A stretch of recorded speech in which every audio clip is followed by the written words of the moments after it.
Alors, sans plus tarder, nous allons débuter avec les ferraillages des semelles. On suppose que nous avons déjà dimensionné d'un robot. Et là, nous avons un ferraillage typique déjà exécuté, déjà réalisé dans Revit. Alors, l'objectif de cette leçon, c'est un peu parvenir à ces genres de ferraillage. C'est que vous verrez de l'autre côté, nous avons une vue en élévation d'une semelle. Et ici, en bas, nous avons une vue en plan d'une semelle. Alors, on verra tout de même qu'ici, nous avons un jeu d'armature. Dans la direction des X, nous avons 13 barres de diamètre 12, espacées de 15 cm ici. Et les numéros des barres, c'est les numéros 25. Alors, c'est ce que nous avons ici avec une description bien plus correcte dans la note générale. Voilà. Ce que nous avons ici avec une description plus correcte dans la note générale, c'est qu'ici, nous avons le nombre des barres, la niace d'acier HA, le diamètre des barres 12, la classe d'acier qui est FE400, et là nous avons l'espacement des barres, ce qui est donc de décembre, disons 20 cm, et là nous avons le numéro de barres qui vient tout juste à la fin. Voilà un peu ce qui est de la description de ces éléments que nous avons vus ici en dessous. Voilà, ces éléments que nous avons vus ici en dessous. Alors tout de suite, nous allons apprendre comment faire tous ces éléments dans Revit. Nous allons venir tout juste ici dans Revit où nous avions déjà appris à faire une coupe passant par les éléments des structures. Si je vais récapituler un peu, c'est que on est ici au niveau de la fondation et là, on fait une coupe qui passe ici à cet axe. En fait, on a pris l'axe E. Alors, on voit que nous avions aussi la possibilité de gérer l'emprise 3D de cette coupe comme ceci, ou comme de gérer son emprise 2D comme cela. Voilà. Avec l'emprise 3D, on se disait, une fois qu'on basculait de l'autre côté, c'est que cet élément également sera visible dans la coupe. Donc, si je bascule vers la coupe, on verra nos deux éléments. Mais que si je réduisais son emprise 3D comme ceci, malgré que son emprise 2D s'étend jusqu'à cet élément, et que je basculais vers cette coupe, vous verrez que nous ne verrons qu'un seul élément où l'emprise 3D est passée. Alors, nous avions également aussi énoncé que nous n'avons pas que la possibilité de venir passer à cette coupe en étant ici, mais que lorsque nous effectuons déjà une coupe de mur, vous verrez de l'autre côté, au niveau de coupe de mur, il y a une coupe qui est créée ici que vous pouvez cliquer, disons, faire menu contextuel et renommer en fonction de vos besoins. Donc, je les renommer là-bas. Alors, nous avons aussi la possibilité de double-cliquer sur cette coupe pour basculer vers la coupe.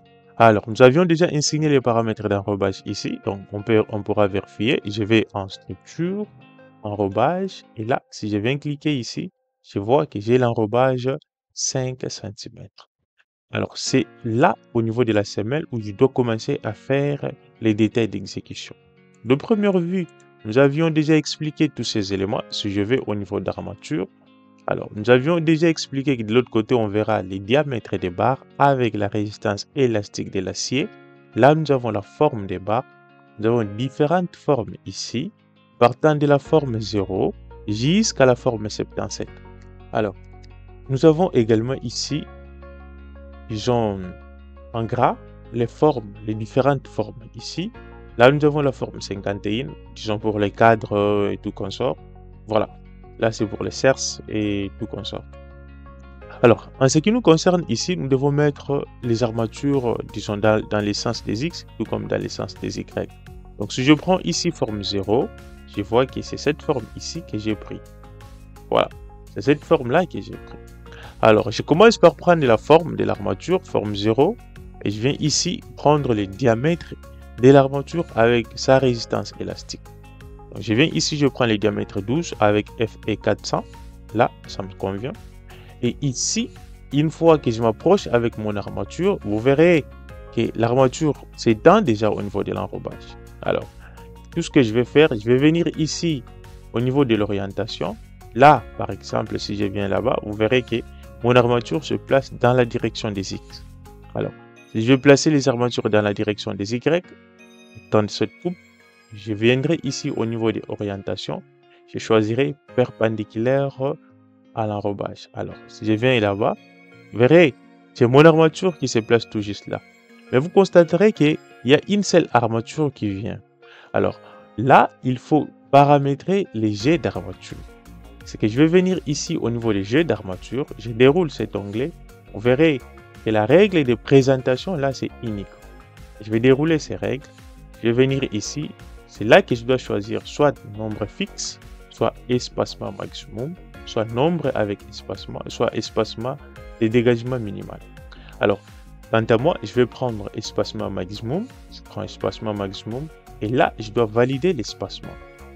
Tiens, par exemple, je veux un espacement de 15 cm. Je mettrai tout simplement la valeur ici 150 parce qu'en millimètres.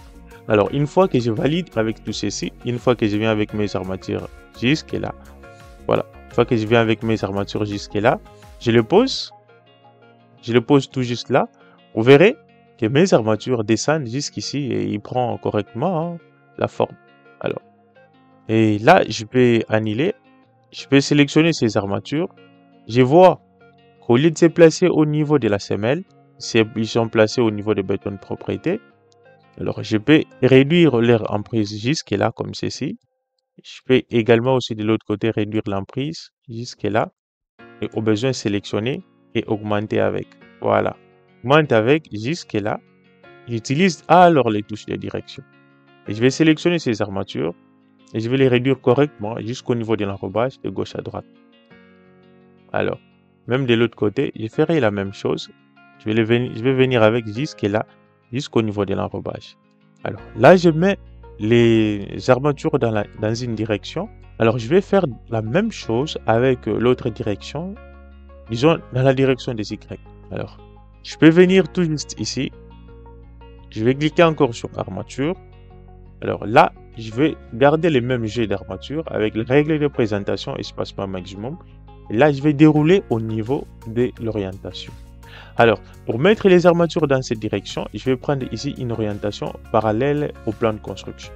Si je prends parallèle au plan de construction, je vois mon armature qui vient tout juste là. Je vois ici que c'est la forme 0, ce qui est bel et bien pris là-bas. Et là, nous avons les diamètres des barres avec une résistance élastique. Donc, je dis là, c'est correct. Alors là, tout ce que j'aurai à faire, c'est de cliquer là-bas. Voilà.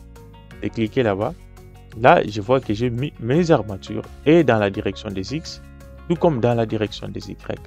Si j'ai sélectionné ces deux armatures, vous verrez, là, nous avons les barres de 12 FE400. Si je sélectionne ça aussi, vous verrez que là, nous avons les barres de 12 FE400. En ce qui concerne la règle de présentation, nous avons espacement maximum et l'espacement maximum est de combien? Est de 15 cm. Alors, nous allons passer à présent à mettre les crochets au niveau de ces armatures. Alors, mettre le crochet, il faut premièrement sélectionner les jets d'armature et ici au niveau des palettes de propriétés, nous avons crochet au début et crochet à la fin. Selon que nous avons nos armatures s'étendent comme ceci.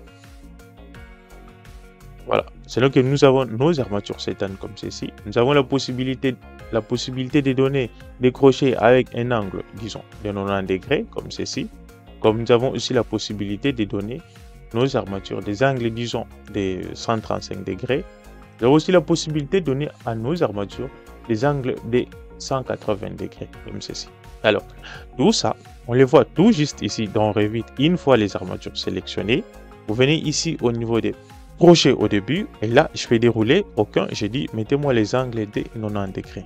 Voilà. Je vais venir encore ici au niveau crochet à la fin. Je dis, mettez-moi les angles de 90 degrés. Voilà. Là, j'ai mis le crochet de part et d'autre dans mes armatures. Et là, je pense que c'est correct. Je peux sélectionner ça. Je vais dire, descendre un peu comme jusque là. Voilà. Alors, là, nous avons mis nos armatures au niveau des lits inférieurs. Pour une raison ou une autre, on pourra se dire que bon, tiens, nous avons ici 170. 170, c'est beaucoup. Et, disons, la hauteur également est beaucoup plus épais. Jusque là, nous avons 40 cm. Alors, on se dit, bon, pour une raison ou une autre, on va mettre les armatures de fissuration dessus. Alors, je vais sélectionner juste ces deux jets d'armature. Alors, je vais faire symétrie ici. Symétrie, choisir l'axe. Mais tiens, ici, je n'ai pas l'axe. Alors, je vais prendre ici, dessiner l'axe. Je prends symétrie, dessiner l'axe. Je clique là-bas et je vais faire la symétrie à ces niveaux. Donc, je choisis le milieu de ma semelle. Je clique là-bas et je dessine l'axe comme ceci. Et du coup, mes armatures montent vers le dessus. Alors, Je peux me dire que là, les armatures du dessus, j'enlève carrément les crochets. J'ai dit aucun là-bas.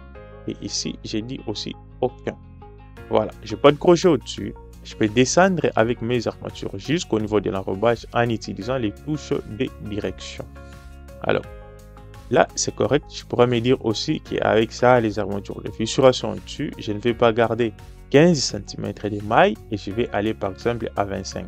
Je valide 25 là-bas, 250. Alors, je valide, OK. Vous verrez, là, nous avons un espacement de 15 et là, au-dessus, nous avons un espacement de 250. Voilà ce que nous pouvons parler des ferraillages de semelles. Mais tiens, là, nous avons un ferraillage en élévation. Mais quand vous regardez de l'autre côté, vous verrez que nous avons aussi la possibilité, juste avec ces ferraillages, de faire passer une coupe ici, une vue de détail, pour avoir les armatures ici en plan. Alors, comment je l'ai fait? Tout juste ici dans Revit. Donc, je viendrai juste ici. Je vais effectuer une coupe. Alors, c'est faire, je vais aller prendre coupe là-bas, je prends coupe et ici, je ne vais plus choisir coupe de mur comme avant, mais je choisirai coupe de détail. Donc, je prends un élément de détail là-bas et je vais effectuer une coupe ici. Alors, ma coupe passe là au niveau des poteaux et là, nous avons la possibilité d'inverser la coupe. Alors, je vais cliquer sur inverser la coupe. Bon, la coupe regarde maintenant vers le bas et là, je peux étendre son emprise comme ceci jusqu'à la fin. Et de l'autre côté, j'étends aussi son emprise comme ceci, de façon à ce que son emprise prenne toute la semelle. Une fois que c'est bon, je peux alors double-cliquer sur cette coupe. Je double-clique là-bas et tiens, voilà, là-bas, je suis au niveau de la vue en plan de la semelle. Je peux sélectionner le cadre de vue et les étendre de gauche à droite comme ceci, comme cela. Voilà. La première vue, je vais sélectionner tous ces éléments que j'avais importés. Je vais les masquer par catégorie, tout est parti. Alors, là, nous voyons ces armatures ici qui ne s'étendent pas correctement. Je peux aller là-bas, je dis unique. Après, je vais revenir là-bas. Espacement maximum. Voilà, j'ai dit 150. Alors, ils s'étendent correctement. Là également, voilà. Là, je vois, ils s'étendent correctement. Je vais sélectionner ceci, masquer par élément. Alors, voilà. Je vais aussi sélectionner ces axes. Tiens, je vais laisser les axes dans des directions qui passent au milieu de la colonne. Je vais sélectionner ces quadrillages, masquer par élément. Je vais régler l'échelle ici. Je vais là-bas, j'ai dit, mettez-moi une échelle 1 sur 20. Voilà, j'ai une échelle 1 sur 20. OK. Alors, je vais ici régler les détails. Le niveau des détails, je vais dire, mettez-moi élevé. Voilà, là j'ai mes armatures ici. Alors, voilà, en effectuant une vue des détails, une coupe des détails à ce niveau, nous avons nos armatures qui apparaissent comme ceci. Alors, de l'autre côté, nous avons une coupe qui pourra réduire son emprise comme ceci. Je réduis également son emprise DD comme ceci. Alors, cette coupe, c'est bel et bien la coupe que nous avions effectuée ici. Vous verrez, si par exemple, je vais basculer vers la vue en plan de notre semelle, il me suffit de cliquer là-bas. Là, je suis sur la vue en plan de la semelle. Je vais sélectionner ces cadres de vue et j'ai dit masquer dans la vue par élément. Alors, tiens, vous verrez de l'autre côté que nous avons bel et bien l'enrobage qui est pris en compte là-bas, qui est donc de 5 de part et d'autre. Et nous avons nos armatures qui s'étendent comme ceci. Là, nous sommes tout juste au niveau des lits supérieurs. Non, lit inférieur. Et là, voilà, nous sommes au niveau des lits inférieurs avec les mailles de 25 cm. Voilà, puisqu'on peut parler des ferraillages des semelles. Alors, on verra comment faire les ferraillages des poteaux avec la vidéo qui suit. Quant à moi, je vous dis merci et à la prochaine.